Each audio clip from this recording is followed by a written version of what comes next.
Hi everyone, welcome to our channel. Okay, so today we're talking about something that's probably happened to you a million times. You see a piece of art online or in a store, and you absolutely love it. The colors, the vibe, everything about it just speaks to you. So you buy it, you bring it home, you hang it up, and then, boom! It looks like a tiny postage stamp floating on your wall. Or the opposite happens. You get it home, and it's absolutely dominating the entire space, like some kind of giant angry rectangle. The whole vibe is just off, and you can't figure out why. I love that for you, but here's the truth. It's not about the art, it's about the size. Most people are just completely guessing when it comes to how big their art should actually be. But the top 1% of people who nail this stuff, they use 3 specific measurements. 3. That's it. In the next 8 minutes, I'm going to give you those exact numbers so you never have to guess again. There's a measurement most people have never even heard of that literally changes everything. So stick around because your living room is about to look so much better. Okay, let's get into the actual numbers that save your living room. First up is the 2/3 rule. This one's my favorite because it's so simple, but it fixes like 80% of the problems I see. Here's how it works. Your art should cover roughly 2/3 of the furniture width below it, whether that's your sofa, a console table, a dresser, doesn't matter. 2/3. Let me put it this way. If your sofa is 84 inches wide, your art should be around 56 inches wide. That's the math. Measure your furniture, divide it by 1.5, and that's your target width. Case closed. The reason this works is because it creates visual balance. It's not too small, it's not too big, it's proportional to what's underneath it. The common mistake I see over and over, people measure their wall space instead of their furniture.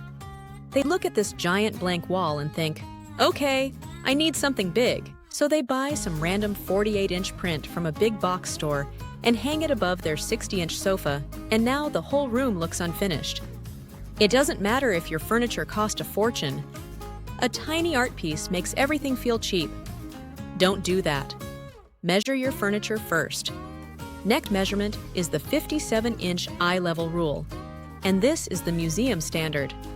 The Met, MoMA, all the big museums use this exact number.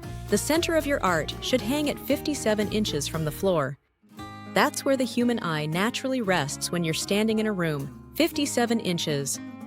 It's not just some random number I made up. It's literally the standard that professionals use everywhere. This applies whether you're hanging one large piece or you're doing a whole gallery wall situation. It doesn't matter. The center point should be at 57. The mistake people make here is they hang art way too high because they think it looks airy. It doesn't look airy. It looks awkward. It looks like someone made a mistake. Hanging it at eye level makes your entire room feel intentional and professional. That's the difference. And then we get to the third measurement, which is the 6-inch rule. This one's about spacing from your furniture. Leave 6 inches of space between the top of your sofa and the bottom of your art frame. 6 inches. Not 2, not 10. 6. This is the sweet spot. It's close enough to feel connected so your art and furniture are actually a team, but far enough that the furniture still gets to breathe. Too tight and it feels cramped. Too much space and they're just awkwardly avoiding eye contact. The same rule applies to console tables, dressers, whatever you're hanging above. 6 inches actually makes your room feel intentional and cohesive. It prevents that weird floating art situation. This is where custom sizing becomes your secret weapon. Retail stores can't hit these specific measurements. Big box retailers like Target and West Elm come in standard sizes: 24 by 36, 30 by 40, 40 by 60. Notice what's missing? 56 inches wide. They jump from 40 straight to 60. Your wall probably needs something like 56 by 28 or 60 by 42, or a panoramic 56 by 20, something completely random that doesn't exist on any store shelf. That's exactly where art in bulk comes in. We can make any size your space actually needs, not just what fits the manufacturing standard.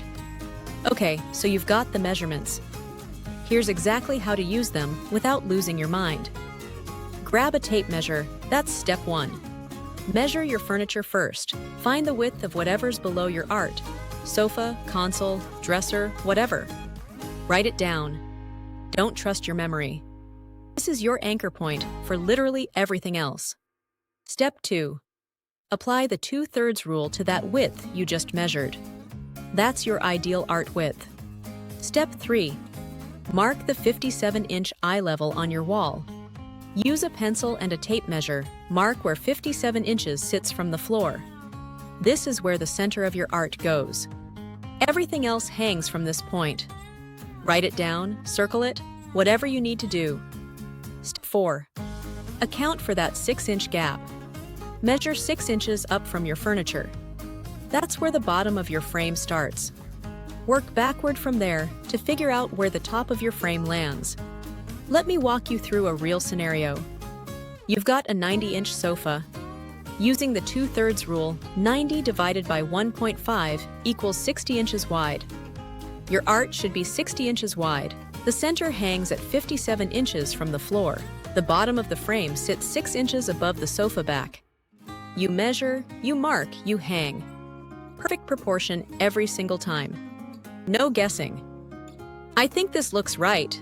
You know it's right because you measured it. Here's why custom sizing actually matters.